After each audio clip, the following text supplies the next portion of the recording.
There is a storm within us that few ever see. A quiet ache, a fire, a longing to be more than the chaos around us. You've felt it too, haven't you? That whisper in your chest when the world gets too loud, saying, "Be still, hold your ground." In a world drowning in noise, the most courageous act is inner silence. Let me tell you a story. Years ago, a young man stood at the edge of ruin. His family had crumbled. His dreams had betrayed him. He had nothing. No money, no future, no one to call. But each morning, he woke before the sun. He didn't shout. He didn't complain. He didn't beg for pity. He breathed. He wrote his thoughts. He walked in silence. He trained his mind like a warrior sharpens his blade. True strength is silent. True strength is not found in the loudest voice in the room. It does not need to boast, compete, or constantly prove itself. True strength is calm, controlled, and unwavering. It exists in silence, thrives in discipline, and reveals itself in stillness. In a world addicted to noise, visibility, and validation, the most powerful individuals are often those who speak the least and act the most with purpose.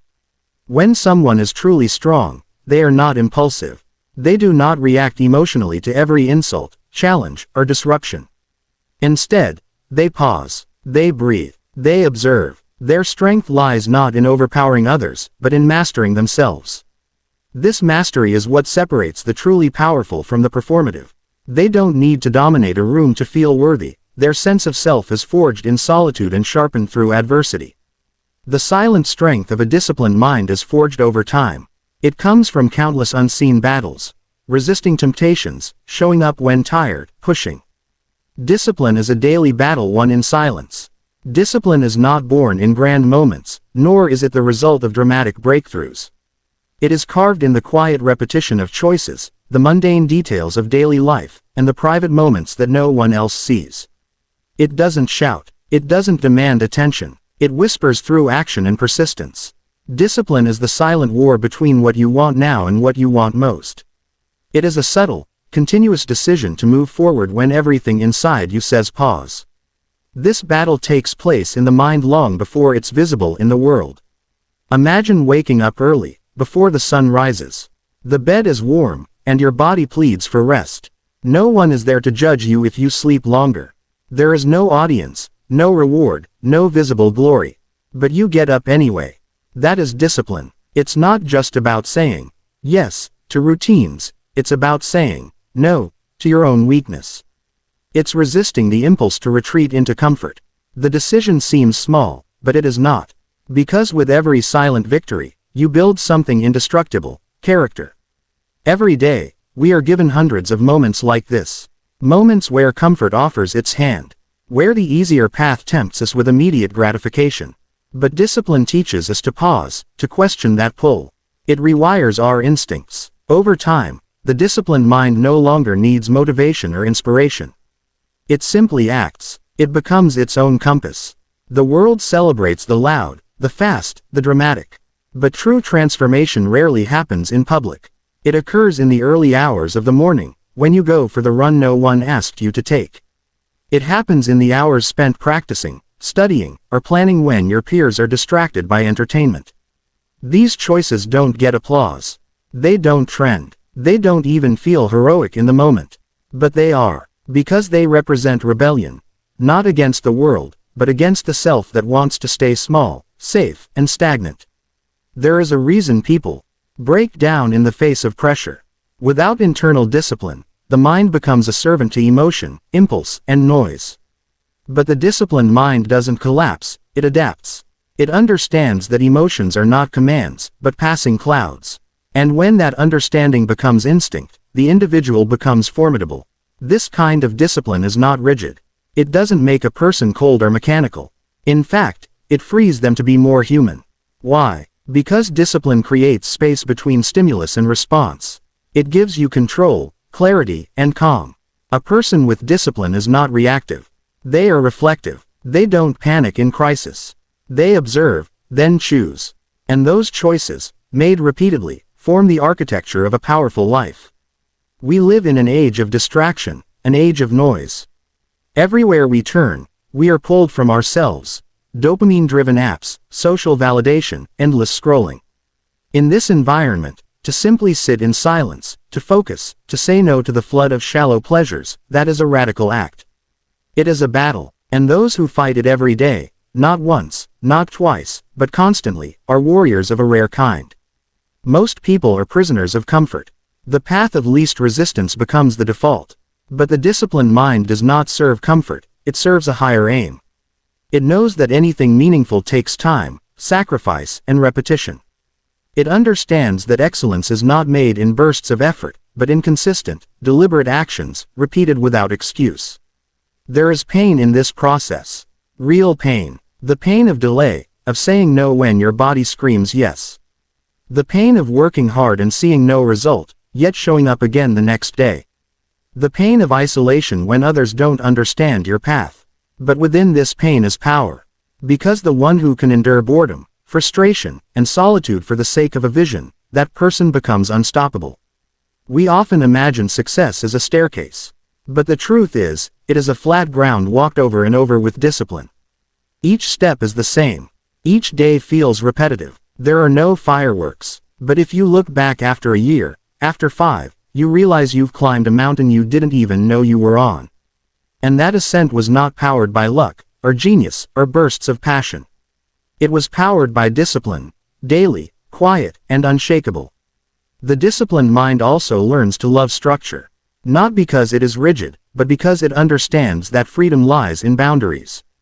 You cannot paint a masterpiece on a wall that keeps crumbling. You cannot build greatness on a foundation of inconsistency. Routine is not the enemy, it is the frame that holds our potential in place. There is a loneliness to this path.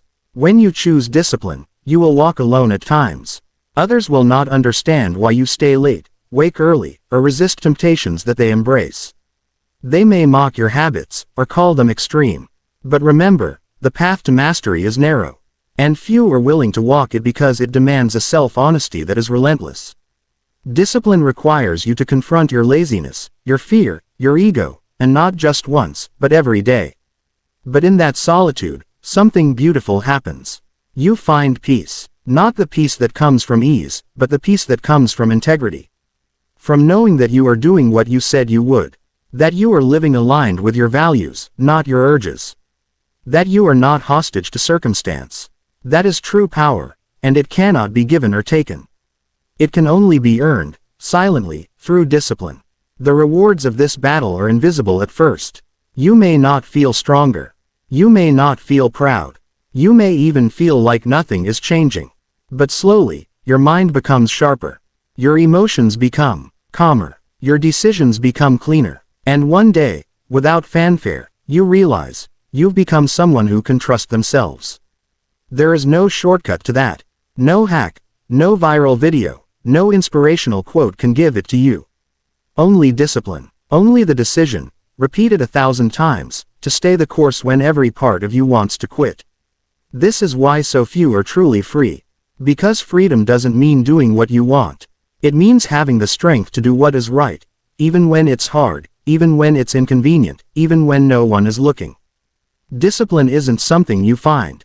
It's something you build. And you build it not in moments of glory, but in ordinary moments, when you choose action over comfort, purpose over pleasure, progress over perfection.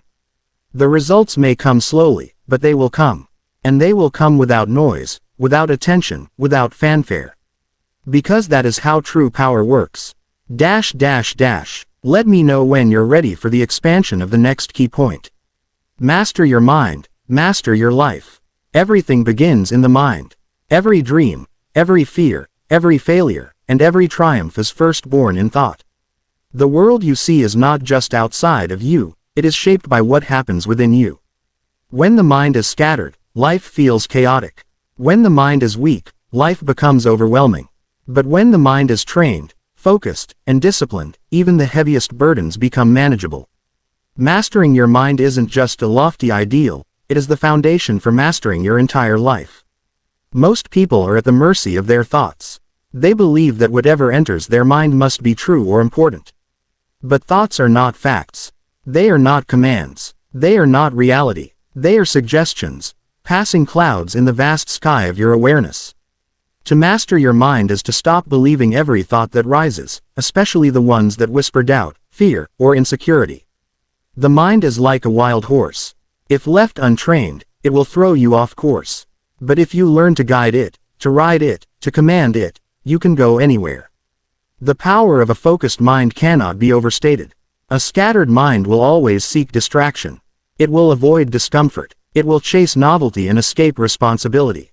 But a mind trained through reflection, stillness, and purpose becomes a tool of immense strength.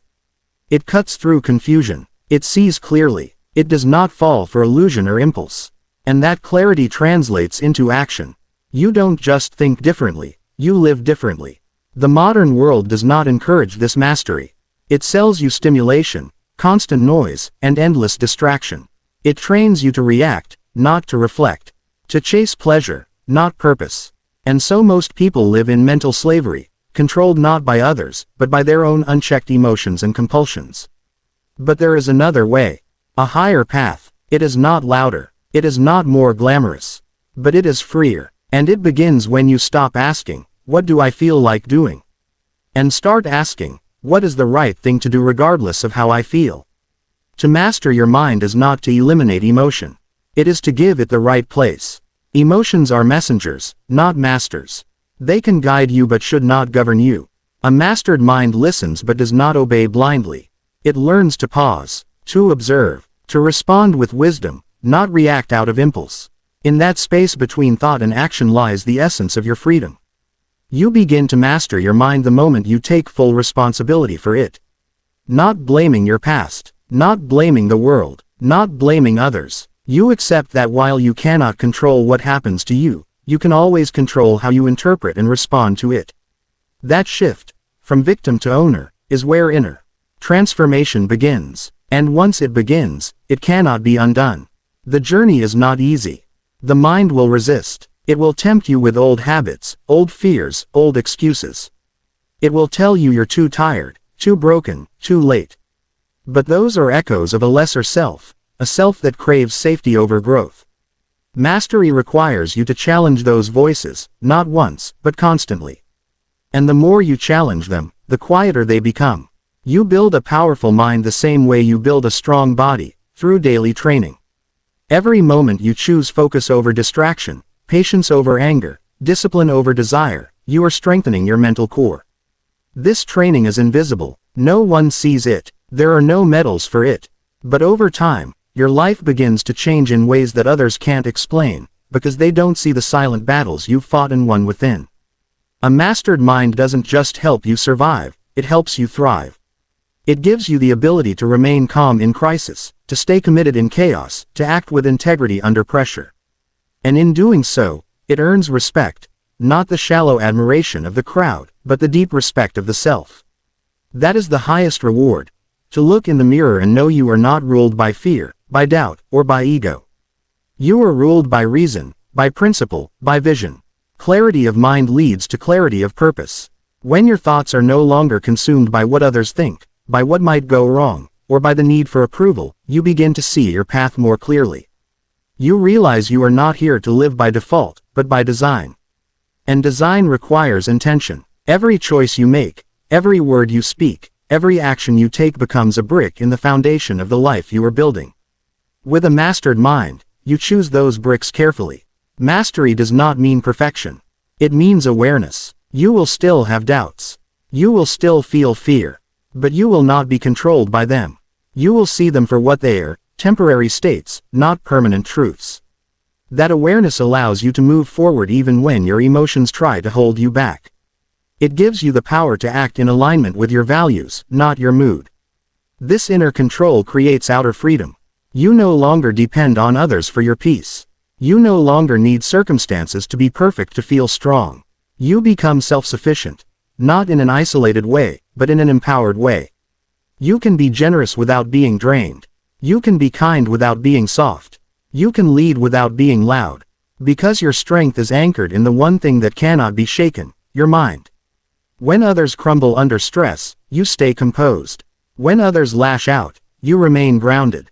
When others chase every shiny object, you stay on course. This doesn't happen by accident. It happens through years of choosing growth over ease, purpose over pleasure, mastery over mediocrity. There will be days when your mind rebels. When it feels like nothing is working. When you question everything. Those are not signs of failure. They are signs of growth. Growth is uncomfortable because it stretches what was once familiar. But in that stretch is transformation. Every challenge you face is not a wall, it is a mirror. It shows you where you are not yet free. And the mastered mind uses that mirror, not to criticize, but to learn, to adjust, to rise. The greatest leaders, creators, and thinkers of history were not simply talented, they were masters of their minds. They trained themselves to focus, to endure, to persist when others quit. They did not chase ease. They chased excellence, and they understood that the quality of your mind determines the quality of your life.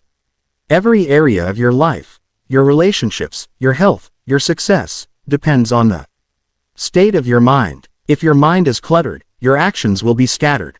If your mind is anxious, your relationships will suffer. If your mind is weak, your goals will remain dreams. But if your mind is clear, calm, and committed, there is nothing you cannot accomplish. Because the world bends to the will of the focused. You cannot always control the storm outside. But you can always calm the storm within. And from that calm comes clarity. From clarity comes strength. From strength comes decisive action. And from action comes the life you were meant to live. Mastering your mind is the most important work you will ever do. Not because it's easy, but because everything else depends on it. Every battle you fight externally will ultimately reflect your internal state. And when your inner world is ordered, disciplined, and purposeful, the outer world becomes less threatening, more manageable, and deeply meaningful. A mastered mind is the foundation of emotional resilience. You learn to hold your ground in the face of criticism. You no longer seek validation from others because you have it from yourself. You become immune to petty distractions and irrelevant noise. And in that stillness, you gain insight. You begin to see patterns, to notice what others miss, to anticipate what others fear. This kind of mind isn't built overnight. It's built through choices, through solitude, through discomfort, through reflection, and through an unshakable commitment to growth. But once it is built, it becomes your greatest ally. Not just in times of triumph, but especially in times of adversity. When others break, you will bend and return stronger. When others complain, you will create. When others wait, you will act. And all of this will come not from luck or talent, but from the invisible fortress you have built within, your mind. And the ones who master their mind, those are the ones who walk through storms untouched. Because they've already faced the war inside. So I ask you, will you let the world shape you? Or will you shape yourself in silence, in struggle, in stillness? Because there's a kind of strength no one sees. And it belongs to the one who commands their thoughts. The one who walks quietly, but carries mountains within.